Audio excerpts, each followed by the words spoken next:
제목을 저를 따라서 한번 외쳐볼까요? 교회 성경 따르미 공동체. 오늘 방금 읽었던 말씀을 가지고서요, 이런 제목으로 지난주에 함께 모여서 기도하는 공동체에 이어서 교회가 성경을 따르는 공동체다라고 하는 사실에 대해서 본문 말씀을 가지고서 은혜를 나눠보도록 하겠습니다. 지난주에 우리가 모여서 함께 기도하는 공동체라는 제목을 가지고서 말씀을 나눴었죠. 교회를 비롯해서 이 종교 그리고 신앙생활을 생각할 때에 기도는 뗄래야 뗄 수 없는 관계일 텐데요. 사실 우리는 지난주에 그 기도라고 하는 것을 다루면서 그 기도 자체, 기도가 어떤 것들을 기도하고 어떻게 기도하고 보다는 우리가 모여서 기도한다라는 그 사실, 공동체성에 더 주목해서 나눴던 것이 사실입니다. 제가 굳이 설교에서 길게 말씀드리지 않아도 우리 개인적인 만남, 제자훈련인 풍삼첫 통해서 다루기도 하거니와 또한 본문에서는 그러한 내용에 대해서는 구체적으로 나와 있지 않아서 그냥 딱 거기까지만 언급하고 말았는데요. 사실상 무엇을 위해 기도했는지에 대해서 우리가 나누지 않았었습니다.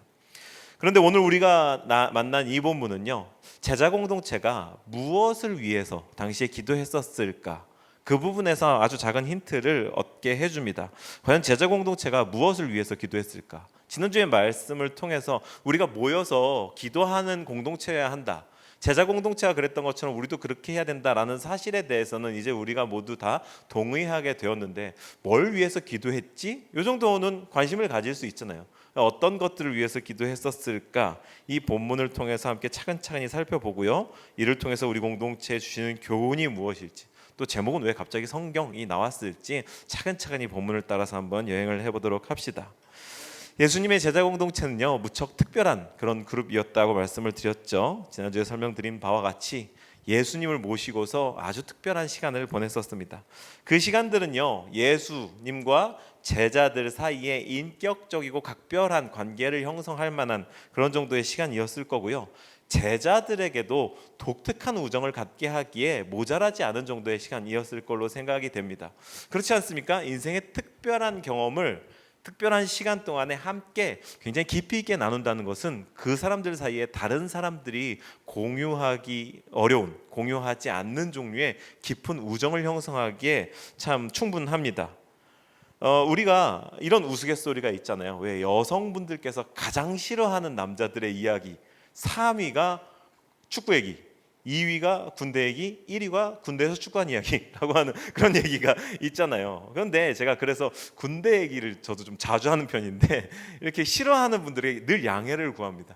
인생에 정말 특별한 시간을 특별한 신분과 특별한 입장이 되어서 그렇게 보냈는데 거기에서 얼마나 별의별 일들이 많았겠냐, 그럼 양해해달라, 이렇게 양해를 좀 구하곤 하는데, 그렇잖아요. 아주 특별한 일들도 있었고 누구도 목격자 없고 남자들 특유의 허풍도 좀 섞이고 이러면 막 새만한 나방이 날아다녔는데부터 시작해가지고 막 믿기 어려운 이야기들이 되니까 여성분들은 뭐 그런 허풍을 왜 떨어, 이렇게 싫어한다. 뭐 이해가 됩니다. 하지만 제가 집중하는 건 지금 독특한 경험, 이 집약되어져 있는 시간 동안에 그들과 함께 먹고 자고 하면서 그 사이에서 독특한 경험을 함께한 사람들의 우정에 대해서 이야기를 하고 싶은 거거든요. 그래서 거기 군대에서 맺어진 인연을 가지고서 우리가 또 다른 단어, 친구도 아니고 우정도 아니고 또 다른 단어로 설명하죠. 전우.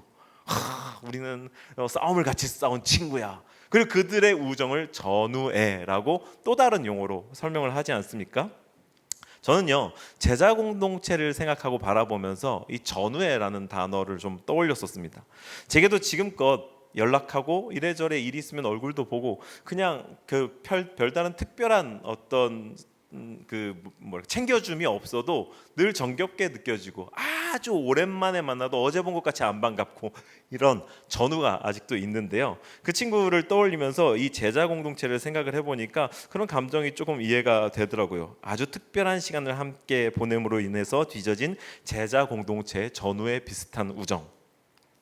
그런데 생각해 보시죠. 이 제자 공동체, 이런 특별한 전후에 그런 감정을 가지고 있었을 것이라고 충분히 짐작되어지는 제자 공동체에 엄청난 사건이 일어난 겁니다. 먼저는요, 스승이셨던, 그들이 함께 추종하고 따랐던 스승 예수께서 정치범으로 사형을 당했잖아요.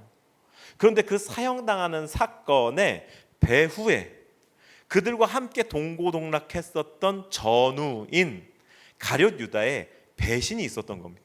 그가 밀정이 되어서 스승 제자를 팔기 위한 계략을 짰고 이렇게 막 짜웅해가지고 만나가지고 입을 맞추는 것으로 신호를 보낼 테니까 그가 예수이니 잡아가시오. 그 대가를 받고 이랬던 전후 가운데 한 사람인 가룟 유다의 배신이 있었다라는 겁니다. 제자 공동체는 죽음으로 한 번, 배신으로 한 번, 그리고 그의 가룟 유다의 스스로 삶을 등지는 죽음으로 한 번, 이렇게 두 번 전후를 잃은 셈인데요. 나가서 잘 살았으면 차라리 좋았을 텐데 그는 스승을 판 것과 또 자기가 생각하고 것과 다르게 흘러가는 그런 상황과 여러 가지 복잡 미묘한 감정들 속에서 끝내 자기 삶을 스스로 등지는 그런 극단적인 선택을 하지 않습니까? 이 제자 공동체는 이런 충격적인 사건이 연달아서 있었던 겁니다. 그래서 이런 제자 공동체가 무엇을 위해 기도했을까? 이것을 이해하기 위한 사전 지식인 셈으로 제가 이 스토리를 들려드렸고요. 오늘 우리가 만난 본문을 이제 23절부터 25절까지의 상반절만 함께 한번 읽어보도록 하시죠. 화면을 보고 읽어주실까요? 시작. 그리하여 그들은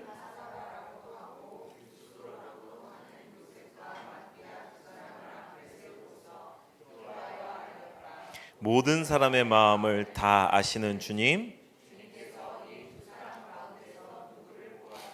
이 섬기는 일과 사도직의 직분을 맡게 하실지를 우리에게 보여주십시오. 이제 제자 공동체가 뭘 위해서 이때 당시 기도했는지가 뚜렷하게 드러났습니다. 가룟 유다를 대신해서 그 자리를 채울 한 사람을 선발하기 위한 기도, 즉 제자 공동체는 함께 당면한 어려움, 함께 직면한 공동체적 과제를 위해 함께 기도했던 겁니다. 공동체가 함께 당면한 어려움 해결, 그것이 그들의 기도 제목이었다라는 거죠. 우리는요, 누가 가르쳐주지 않아도 기도라고 하면은 내 힘으로 해결할 수 없는 것에 관한 의탁으로 생각하는 것, 그것이 자연스럽습니다. 기도에 대한 우리의 관념이 그렇기도 하고 기도에 관한 어떤 사전적 의미를 찾아봐도 대번에 그것부터 정의하고 있거든요. 기독교적이든 미신적이든 모든 사람들이 기도한 이유가 이것이기도 합니다. 내 힘으로 해결할 수 없으니까 간절히 되기를 바라는 염원, 그 어느 대상에게든 자신의 간절한 염원, 바람을 담아서 기도합니다. 저희 아들 녀석의 친구가 얘는 시험 보기 전에 거북신에게 기도한대요.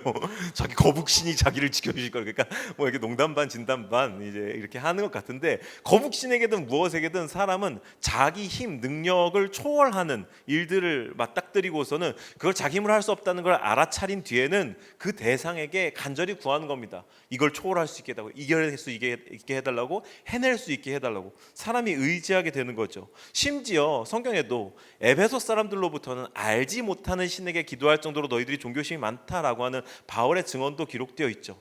거북신이든 알지 못하던 신이든 간에 좌우간 인간은 기도하는 존재입니다. 한계를 알고 있기 때문에. 그렇다면 우리도 기도하고 저들도 기도하고 사람들은 누구나 다 기도하니까 그냥 하던 대로 하면 됩니다. 우리의 기도와 저들의 기도, 기독교인이 아닌 이들의 기도가 아무런 차이가 없는 걸까요?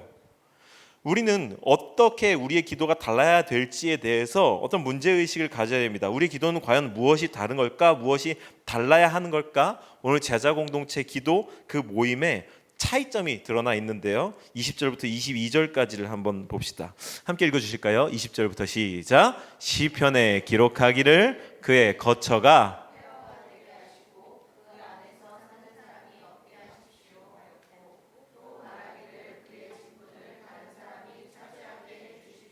하였습니다. 그러므로 주 예수께서 우리와 함께 지내시는 동안에 곧 침례를 주던 때로부터 예수께서 우리를 떠나 하늘로 올라가신 날까지 늘 우리와 함께 다니던 사람 가운데서 한 사람을 뽑아서 우리와 더불어 부활의 증인으로 삼아야 할 것입니다. 아멘. 여기서 베드로가 인용한 저 말씀, 악인이 망하게 하시고, 그러니까 그런 고발, 망한 악인이 하던 일들을 다른 사람들이 이어가게 해달라는 탄원, 이런 것들은 저기에 나와 있다시피 시편에 기록되어 있는 다윗의 시입니다. 여러분들이 가지고 있는 성경책에 보면요, 시편 어디에서 인용되었는지 아마 이 하단 각주 이 풋노트에 되어져 있을 겁니다. 시편에서 인용한 그런 말씀인 거죠. 베드로가 가룟 유다의 자리를 대신할 한 사람, 그 제자를 뽑아야 함을 충원해야 함을 말하면서 이 시편, 즉 성경을 근거로 말하고 있습니다. 이것이 무엇을 의미하는가? 다른 모든 인간들의 기도와 우리의 기도의 차이점에 대해서 이야기를 하는데요. 우리 그리스도인의 기도는요, 우리의 탐욕을 채워달라고 하나님을 압박하는 것이 아니라 성경을 근거로 성경을 통해 계시되어 있는 하나님의 뜻이 이루어지기를 강구하는 것, 그게 그리스도인의 기도입니다. 믿으십니까? 아멘. 네, 우리의 기도는요, 이 우리의 탐욕, 우리의 바람에 대한, 그러니 하나님의 마음을 감동시켜서 하나님이 할 수밖에 없게끔 그분의 마음을 조마조마하게 하거나 압박해가지고 얻어내는 그런 종류의 소원 성취가 아닙니다. 하나님의 뜻이 이루어지기를 성경을 조차 기도하는 것이요, 그 기도를 통해 공동체는 또한 역으로 하나님의 뜻이 무엇인지를 분별하고 헤아리게 되어 가는 겁니다. 그리스도인의 기도는 그냥 내가 아쉬워서 간절히 욕망해서 달라고 조르는 것이 아닙니다. 하나님은 전지전능하시고 나를 사랑하시니까 내가 달라는 모든 것을 다 주실 거라고 생각하는 것은 착각이며 오만입니다. 성경을 쫓아 살면서 성경을 통해 계시하신 하나님의 뜻이 이루어지기를 간구하며 그분과 소통하는 것, 나의 상황을 그분께서 아시도록 소통함과 함께 그분의 뜻이 무엇인지 소통하는 것. 근데 우리의 기도는 너무도 많은 경우에 우리의 상황을 그분께 알리는 데에만 초점이 맞춰져 있죠. 심지어 하나님을 가르칩니다. 하나님, 내 상황이 얼마나 심각한지 잘 모르시나 본데요. 제가 지금 빚이 이만큼이고 이율이 이만큼이거든요. 하나님 이 땅에 안 사시니까 이율이 얼마나 부담스러운 건지 잘 모르실 텐데요. 저는 좀 부담스럽습니다. 갚아야 되지 않겠습니까? 설명하고 하나님을 막 가르쳐요. 하나님 그걸 모르시겠냐고요. 아니요, 우리가 하나님께로부터 듣지 않고 있는 겁니다. 그게 중요한 게 아니야. 내가 지금 너에게 행하려고 하는 일은 그런 일이 아니란다. 주님의 뜻을 듣고 우리가 그분의 뜻을 헤아릴 수 있도록 안내를 받는 것. 그래서요, 기도하고 성경, 이것이 그리스도인의 삶의 두 기둥입니다. 하지만 이제 우리가 여기서 주의해야 할 점이 한 가지 따르죠. 그리고 오늘 제목 삼은 성경이라는 화제가 이제 여기서 점차 등장하게 되는데, 우리가 성경을 따르는 공동체라고 할 때에 이 문장이 내포하고 있는 위험이 있습니다. 그건요, 성경에 기록되어 있는, 나열되어 있는 단어 그대로, 액면 그대로 해야 된다라고 하는 오해입니다. 책이니까, 그 우리가 알고 있는 단어들로 써 있으니까 이걸 그대로 해야 된다라고 하는 부담을 갖게 되는 거죠. 성경에 나온 내용을 문자 그대로 모두 행해야 한다는 부담. 오늘 본문으로 예를 들자면 이런 것과 같습니다. 오늘 성경을 보니까 중요한 사람을 선출할 때 제비를 뽑더군. 하나님이 인도하시더군. 심지어 사도를 그렇게 세우신 걸 보니까 말이야, 제비의 결과는 그야말로 내가 어떻게 조작할 수 없는 거니까 하나님이 역사하셔서 내가 모르는 부분까지 다 이렇게 판단하셔서 좋은 사람을 뽑으실 테니까 우리 이번에 대통령을 제비로 뽑읍시다. 전 국민을 아멘이 나오네요. 전 국민을 다 이렇게 제비로 놓고 그 중에 하나를 딱 뽑아서 대통령. 여러분, 이렇게 하면 건강한 지도자가 나올 수 있을까요? 성경에 나온 방법인데. 제비 뽑아서 사도, 심지어 예수님의 제자 숫자를 채워 넣었는데, 그러니까 성경에 나와 있는 텍스트 그대로 하면 안 된다. 그 위험성에 대해서 제가 이제 설명을 하고 싶은 건데요. 성경을 이런 방식으로 보게 되면 아주 많은 낭패와 곤란을 겪게 됩니다. 왜냐하면요, 성경에는요, 단회적으로 있었던 아주 특별한 사건을 기록함으로써 보편적으로 계시되어 있는 하나님의 성품을 드러내는 경우가 있는가 하면 윤리적 규범, 생활 양식으로 모두가 준수해야 할 지침을 기록해서 액면 그대로, 그 문자 그대로 해야 되는 것이 혼재되어 있기 때문에 구별해야 되는 겁니다. 어느 한 방향으로만 하는 건 옳지 않습니다. 문자는 다 틀린 거야, 이것도 옳지 않고요. 의미만 따르는 거야, 이거 옳지 않고요. 문자는 다 틀린 거야, 모두 다 영적인 의미가 있어, 이렇게 하는 것도 위험한 겁니다. 우리는 그 가운데에서 이게 섞여 있다는 사실을 인정하고 공동체와 함께 우리가 발붙이고 살아가는 세상 가운데에서 이 세상을 무시하거나 외면하지 않으면서 삶으로 말씀을 읽어가면서 이 말씀이 계시하신 하나님의 성품을 따라가야 한다라는 거죠. 기회를 얻은 김에 좀 더 설명을 하고 싶습니다. 성경을 읽고자 할 때에 우리가 가장 주의해야 할 점, 그것에 관한 것인데요. 우리는요, 성경을 읽을 때 맥락을 살피고 함의를 생각하면서 읽어야 됩니다. 좀 어려운 단어가 있는데 저를 한번 따라해 보실까요? 맥락을 살피고 함의를 생각하자. 이 두 가지를 꼭 따라서 성경을 읽으셔야 되는데요. 먼저 이 맥락을 살핀다는 것은 두 가지 측면에서 주의를 기울이는 것을 의미합니다. 하나는요, 문학적 측면이고요. 또 한 가지는 역사적 측면이거든요. 성경에 생각해 보시죠. 성경은요, 책입니다. 책은 문학이잖아요. 글자로 기록되어 있는 책이기 때문에 우리가 믿는 바 영감으로 인간의 손을 통해서 기록된 하나님의 말씀이지만 기록된 활자로서 또한 문학입니다. 글이기에 구조, 전개, 배경, 문학적인 맥락을 갖고 있기에 이걸 무시하고 읽으면 이상한 일이 벌어지는 거죠. 만약 누군가가 요한복음 4장 18절을 읽고서 요한복음 4장 18절에 그런 얘기가 나와 있거든요. 네 말이 옳도다. 내게 남편 5이 있었으나 지금 네 남편도 진짜 남편이 아니다. 아, 주님께서 일처다부제를 용인하셨구나. 예수님이 일처다부제를 용인하셨으니까 난 남편을 앞으로 더 두겠어. 이렇게 받아들이면 안 돼. 농담인데 여러분, 분위기가 별로 좋지는 않네요.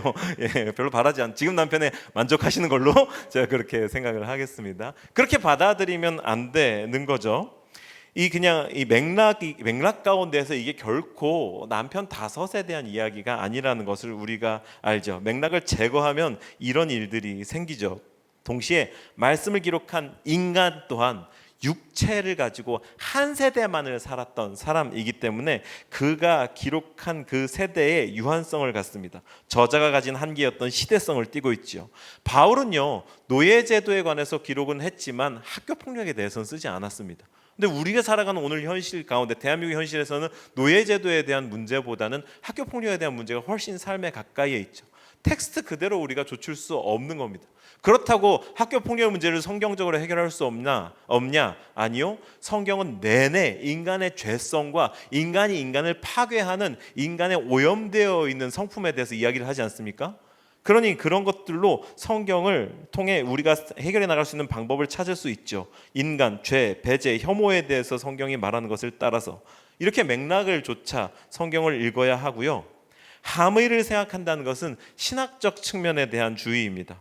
신학은요, 일종의 렌즈이거든요.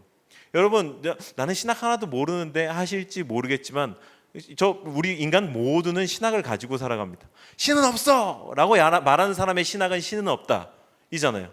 신은 없어 라고 하는 신학을 가지고 성경을 읽으면 판타지 소설이 됩니다. 그런데 하나님께서 이 세상 가운데 하나님의 나라를 이루어가고 계시다라고 하는 신학으로 성경을 읽으면 오늘날 어떻게 하나님 나라를 이루어가고 계시는가가 눈에 들어오고 마음에 와 닿게 되어 있죠. 하나님께서 그의 나라를 이루어 가신다는 관점에서 보면 이야기가 달라집니다. 이제 이 본문에 등장한 제비뽑기 사건을요, 문학적, 역사적, 신학적 측면에서 살펴보면서 왜 대통령을 제비로 뽑으면 안 되는지 한번 생각해 보시죠. 우선 문학적으로 이 본문은요, 제자들이 함께 기도하고 제비를 뽑아 마띠아를 채웠다라고 하는 사실을 보도합니다. 여기 이 본문에서 중심을 차지하고 있는 사건, 사실은 마띠아가 제비를 뽑아서 채워졌다라는 그 사실이지 제비를 뽑았다는 게 그렇게 중요한 일이 아니라는 겁니다. 역사적 맥락에서 제자 공동체는요, 이제 막 예수님이 승천하신 것을 목격했고 중요한 게 이거거든요. 성령의 임하시기 전, 오순절의 성령 강림 사건의 전에 이 본문이 기록되어 있습니다. 그러니 제자들의 입장을 생각해 보세요. 제자들은 구약의 사람들인 겁니다. 구약적 사고방식과 구약적 삶의 방식을 가지고 살아가던 옛날 사람들인 겁니다. 구약적 사고방식이 무엇이냐? 우림과 둠밈이라고 하는 도구가 있었거든요. 그건 제비와 같은 겁니다. 하나님의 뜻이 무엇입니까? 우림과 둠밈을 뽑아서 하나님의 뜻이 어떤 것인지를 확인하는 게 유대인의 방법이었고 구약에 그런 사건들이 나오거든요. 택일의 문제, 양자택일, 하냐 마냐, 이렇게 할까 저렇게 할까, 이 택일의 문제를 가지고서 구약의 유대인들은 우림과 둠밈을 뽑았습니다. 이들은 그런 구약적 사고방식을 가지고서 제비를 뽑은 겁니다. 그런데 본문을 보면요, 이 사건 이후에 단 한 번도 제비를 뽑았다는 이야기가 나오지 않아요. 왜? 성령이 오시니까. 이제 이후의 제자 공동체는요, 성령님이 오셨기 때문에 기도하고 성령님의 뜻을 좇아서 의사를 결정하지 제비를 뽑지 않는다고요. 그러니 역사적 맥락을 좇아서 읽을 때에 이 사건은 단회적이고 이후에 일어나지 않는, 성령이 오셨기 때문에 삶의 방식이 변화되는 것을 이야기를 하지 제비를 뽑는다는 것으로 일반화해서는 안 된다는 사실이 분명해집니다. 그리고 마지막으로 신학적으로 제자들은 11명인 제자의 숫자를 다시 완전수 12로 채우게 됩니다. 유대인들에게 이 12 완전수는 무척 중요한 것이죠. 이로써 이스라엘의 12지파를 상징하는 그 숫자 12이 채워지는, 즉 회복되어지는 것이 상징되어지게 되고요. 영적 이스라엘의 새로운 출발이라고 하는 신학적 사건으로 자리매김하게 됩니다. 이게 신학으로 바라본다라는 것의 의미죠. 우리가 이 본문으로부터 그러므로 반드시 붙들어야 할 진리는요, 주권적으로 하나님의 나라를 시작하시고 전진시키시는 하나님의 열심에 대한 것입니다. 이와 같이 주의를 기울여서 말씀을 살펴보면요, 이제 성경을 따르는 공동체가 되고자 한다면서 성경을 근거로 비성경적인 일을 하게 되는 참사를 막을 수 있게 되죠.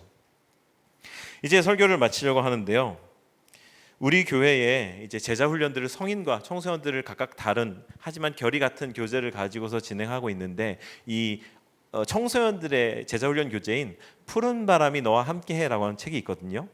이 책의 일부를 발췌해서 소개해드리는 것으로 제가 설교를 마무리하려고 하는데요. 이 책에서 푸른 바람이라는 단어로 이 감수성 예민한 아이들에게 조금 이렇게 신선하게 제시하려고 했던 푸른 바람의 나라는요, 하나님의 나라를 의미하고 푸른 바람은 예수님 내지는 성령님을 상징합니다. 이 책에서. 그래서 여기에 등장하는 푸른 바람이라는 단어를 그렇게 생각하면서 읽어주시면 좋겠고요. 제가 읽어드리고 화면에 활자를 띄워드리죠. 성경을 꾸준히 읽으면 근본적인 허기가 채워져서 아무거나 주워 먹지 않게 됩니다. 깨진 세상이 주입하는 불안과 걱정이 덮칠 때에도 오히려 푸른 바람의 냉장고를 즉시 엽니다. 하나님의 에너지원을 꺼내 먹고 당당하게 걸어갈 힘을 얻습니다. 푸른 바람의 나라 에너지로 살아가는 습관이 몸에 배면 세월이 지날수록 무엇을 비우고 무엇을 채워야 건강하고 행복하게 또 의미 있게 살 수 있는지가 점점 더 선명해집니다. 이것은 당신의 특권입니다. 이제 습관적으로 냉장고를 열듯이 성경을 열어서 꺼내 먹는 연습을 해봅시다. 시도 때도 없이 핸드폰을 보듯이 성경을 되뇌는 연습을 해봅시다. 이러면서 이 교재는 청소년들에게 성경을 자주 읽는 습관을 들이자라고 도전을 하거든요. 우리가 침례교회이지 않습니까? 이 침례교회는요, 침례교회의 신앙 정신, 중요하게 생각하는 7가지를 이 침례교인이라고 하는 영단어 베프티스트의 머리 글자로 해가지고 7가지 정신으로 만들어 놓았는데요. 그 중에서 P가 Primacy of Scripture, 즉 성서의 절대적 권위에 대한 순종을 의미합니다.